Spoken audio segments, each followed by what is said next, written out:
Welcome to the Beginner's Guide to Little Witch Nobeta. Whether you are an experienced veteran of the Souls-like genre or a complete beginner, you have come to the right place, as Little Witch Nobeta is a fresh take on the genre, with lots of unique mechanics. There's much to learn for you to master the elemental magics and claim the throne, so let's delve into this.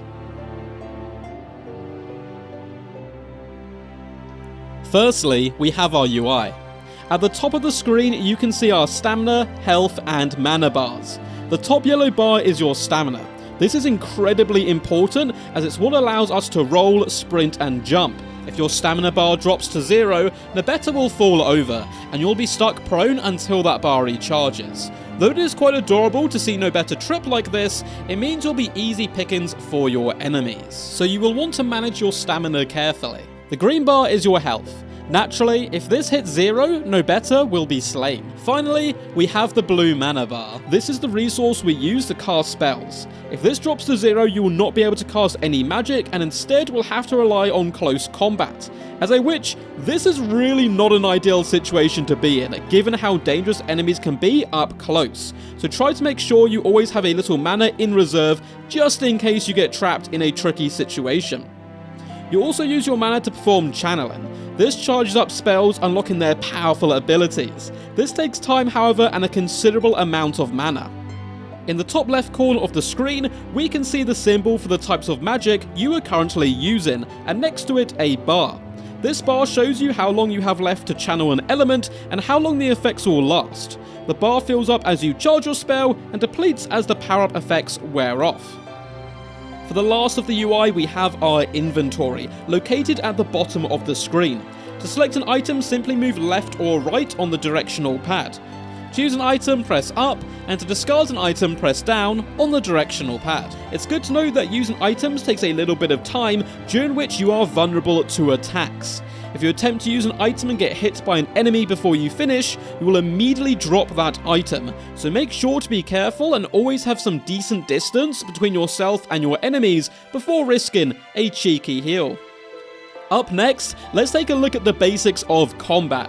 You have two main forms of attacking in Little Witch Nobeta. The first and most important is magic. Due to its versatility and power, this should be your main form of attack. You have 6 forms of elemental magic to use that will be unlocked as you progress throughout the game. We have Arcane, Ice, Fire, Lightning, Wind, and Absorption. Each of these have their own effects, power-ups, and usefulness in the game. To use magic, simply pull down on the trigger, that's ZR on Switch, or R2 on PlayStation, to deliver some long-range punishment to those who stand between you and the throne. Arcane is a multi-purpose single-shot form of magic. Fire is great in close quarters, working like a shotgun to clear out those close to you. Ice is a rapid-fire beam, and Lightning is your single-shot, slow-firing but devastating sniper. The exceptions to this are Wind and Absorption magic, which operate separately. Wind is your double jump and Absorption is your counter. Close combat is very satisfying. You press your R or your R1 bumper to deliver some powerful blows to an enemy who has gotten a little too close for comfort. You can strike multiple times in a row, and this is a great way to finish off monsters if your mana is running a little dry.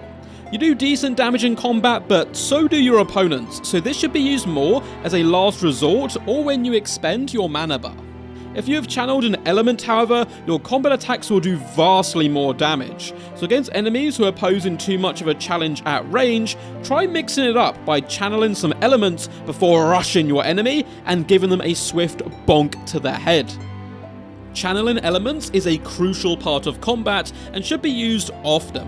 To channel an element, simply tap the Y button on Nintendo Switch or the square button on PlayStation. And this will start Nobeta off, powering up her staff.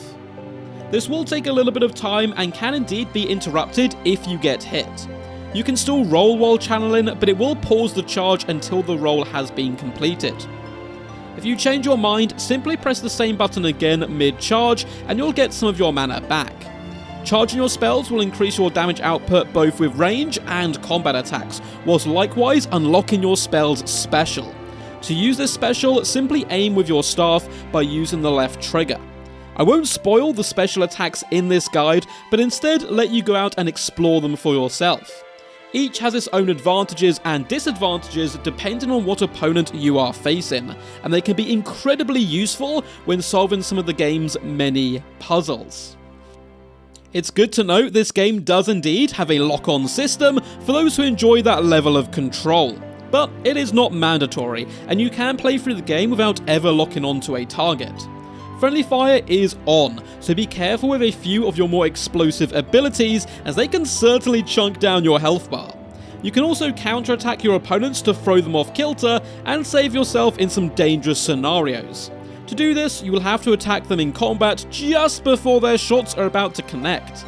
This will stun them and keep you nice and safe for a quick getaway. We will now discuss the basics of your opponents. All enemies have weak spots on them that, if hit, allow you to do some significant extra damage. This can normally be done via headshots or shooting any part of their body which is glowing. You will soon learn to spot these weaknesses for yourself and take swift advantage of them. High damage hits by your opponents are almost always telegraphed, giving you a window of time to prepare to dodge, and can often be spotted by watching your opponents and waiting for them to do an extra flamboyant movement or setup. There is a mixture of ranged and close combat enemies, as well as bosses that you will encounter on your adventures during Little Witch Nobeta. So be prepared to adapt your tactics depending on which foe confronts you. Tactics which work on one target might not work on the others. Up next, let's take a look at mobility. A vital tool at your disposal is your roll. This is crucial to dodging enemy attacks and is something you will have to master to defeat many of the bosses and tougher foes in the game. To dodge, simply use the A button on Switch or the circle button on PlayStation. This will use up some of your stamina, but it is well worth it to avoid a potentially deadly blow. If you manage to pull off the perfect dodge roll, you'll also be rewarded with a small amount of mana. Unlike some Souls-like games, Little Witch Nobeta actually has a jump button, and it is incredibly useful during exploration, as it allows you to explore hidden locations, solve puzzles, and avoid low sweeping attacks.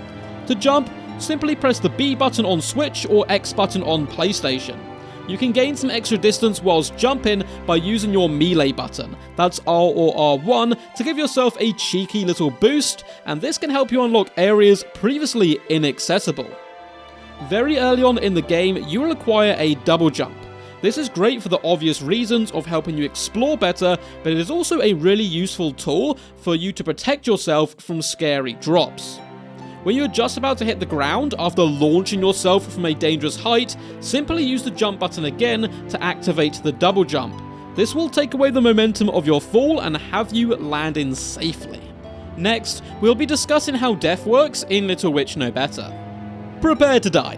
Dying is something almost all players will be doing at some point in their journey, as Little Witch Nobeta sets out to be a challenging game. Dying will occur when your health bar is reduced to 0, or if you fall into hazardous terrain, such as lava or a pit of endless darkness. When you die, Nobeta will wake up near a goddess statue as if awoken from a dream. These statues also operate as your save points, and you can teleport to the last one you visited. Upon death, enemies you have previously slain will be respawned, however, any puzzles or sections of the map unlocked will remain solved. These statues not only operate as your save points, but also as your shop to buy items and a place to upgrade your stats. Nobeta has 6 stats that you can buff as the game goes on: health, mana, stamina, strength, intelligence, and haste. Upgrading your health will permanently increase your maximum HP by +6, and the mana upgrade does the same for your mana.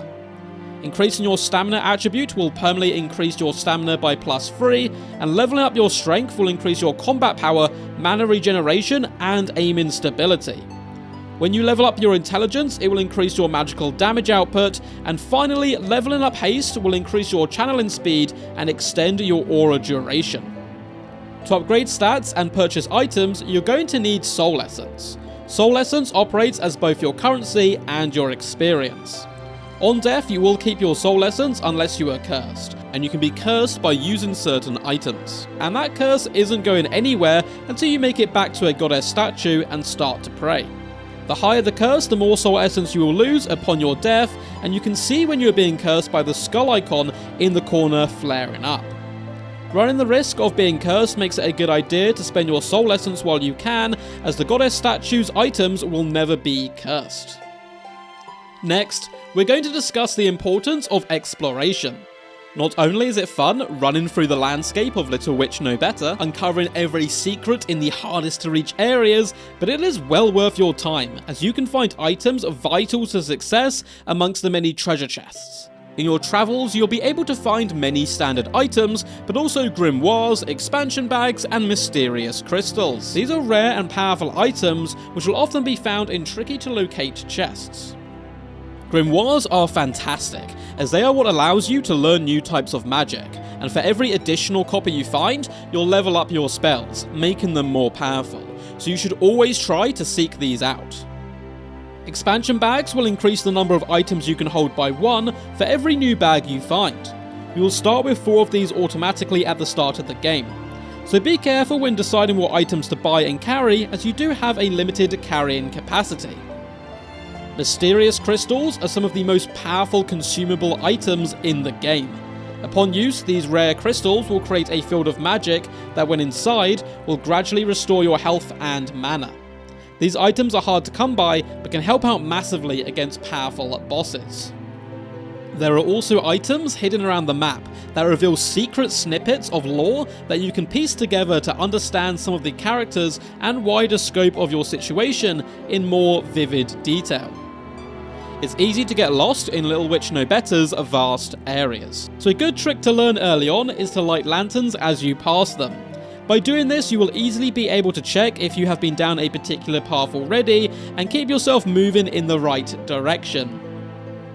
You can acquire items in other ways than just exploration, as you can also buy items at the goddess statues, but be aware, these items tend to be the more basic items, easily accessible in your adventures. Little Witch Nobeta has some tough boss fights and challenging areas, so it's good to remind yourself every now and again that these tough moments aren't blocking your path, they are the path, and walking down that path is very rewarding. I hope that you found this guide useful, and I wish you the best of luck on your adventures. Little Witch Nobeta is out now on Nintendo Switch and PlayStation 4. If you enjoyed the content, feel free to leave a juicy thumbs up and subscribe, but more importantly, keep your staff ready and have a magical time.